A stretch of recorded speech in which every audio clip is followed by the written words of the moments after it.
Neville Goddard, Le pouvoir de la conscience, chapitre 14, La voie sans effort.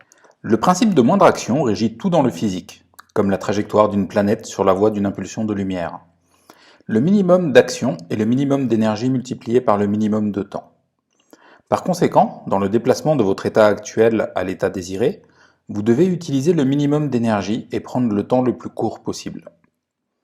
Votre passage d'un état de conscience à un autre est d'ordre psychologique. Par conséquent, pour faire le voyage, vous devez employer l'équivalent psychologique de moins d'action, et l'équivalent psychologique est une simple hypothèse.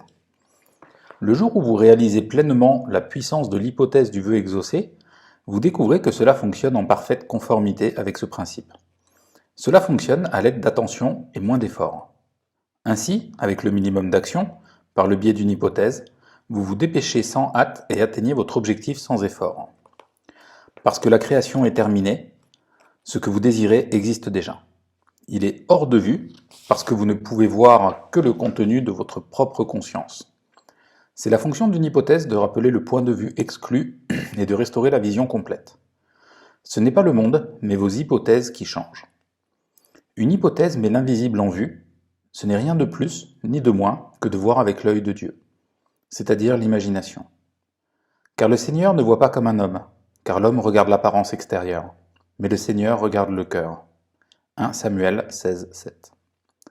Le cœur est l'organe principal des sens, donc la cause première de l'expérience. Quand vous regardez par le cœur, vous regardez vos hypothèses qui déterminent votre expérience.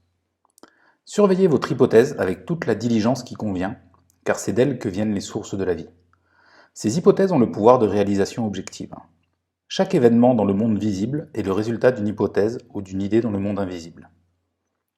Le moment présent est très important, car c'est seulement dans le moment présent que nos hypothèses peuvent être contrôlées. L'avenir doit devenir le présent dans votre esprit si vous utilisez judicieusement la loi de l'hypothèse.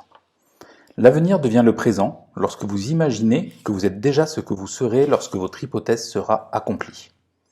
Soyez toujours moins d'action et sachez que vous êtes ce que vous désirez être. La fin du désir doit être d'être. Traduisez votre rêve en être.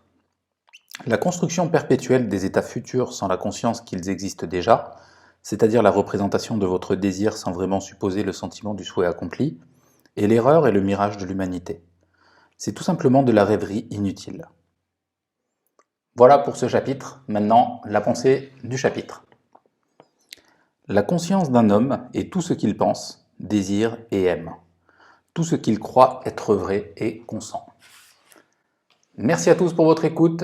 Je vous dis à bientôt et welcome home. Bienvenue à la maison.